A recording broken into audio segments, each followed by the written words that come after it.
Okay, section 13.2, find probabilities using permutations. So we're going to work with permutations and this exclamation point right here, this symbol. This is called a factorial. And you'll hear it written as factorial. So it's usually written as some number and then the exclamation point, which means factorial. You're going to, if you haven't already looked at that YouTube video on how to use your calculator to do this, you're going to want to stop and watch it and then come back to the notes, because I found a YouTube video that explains how to do it on the calculator that most of you have. And if you have a different calculator, just Google it and there will be a YouTube video on how to do it. So for example, 4 factorial, that's the same thing as taking 4 times 3 times 2 times 1, which gets kind of annoying if you're doing this by hand. So we do have a button on the calculator that does that. Here's a point to make that 0 factorial is 1. So to evaluate 3 factorial, you would do 3 times 2 times 1, and you don't take it times 0.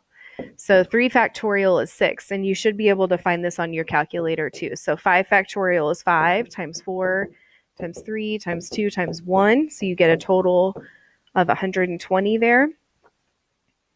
So I would stop and do those on your calculator and make sure you're getting the correct answers as well.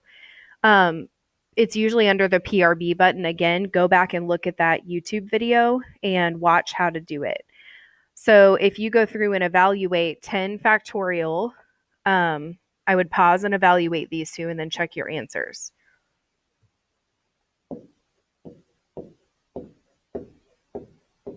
And then 15 factorial actually comes out in scientific notation because the number is so large that your calculator won't display it, and it's times 10 to the 12th power.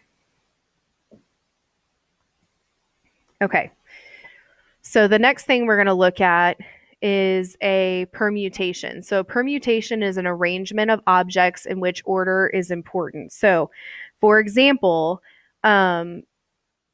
order being important, like if you were to run for offices in student council and you had different class offices like president, vice president, secretary, treasurer, the order would make a difference because the number 1 person would be president, number 2 vice president, etc. So that's an example of order mattering. Mattering. That doesn't even sound like it's a word. I think I just made up a word there, guys. So it's an example of when order actually matters. How many permutations of the letters A, B, C are there? So what we're going to look at is how many times I can write that combination of letters. So starting out, I can write A, B, C, A, C, B, B, A, C, B, C, A, C, A, B, and C, B, A. So those are all of the different ways that I can write those letters. So it looks like there are 6 permutations of those 3 letters. Okay, so how many ways can you arrange the letters in the word mouse? So here's how we do this as a shortcut. You count how many letters are in the word. So there are 5, and you do 5 factorial. And I believe we've already calculated this. So it is 120. Okay. So now a really long, ridiculous word, anti-disestablishmentarianism. So if you count this, it has 28 letters. So 28 factorial. And again, you get scientific notation because the number is so large that your calculator will not display it.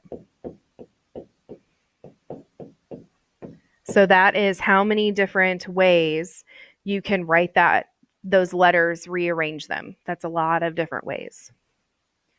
Okay, so next thing we're going to look at is the permutation formula. This is the long formula for it. We generally are going to have our calculator and use our calculator. So we're going to learn how to do this on our calculator. Go back to that YouTube video. Most of you on your calculators, in order to do, for example, 4P2 is how you're going to see the problem. You would type 4 and then PRB, select NPR, and then 2, and you should get an answer of 12.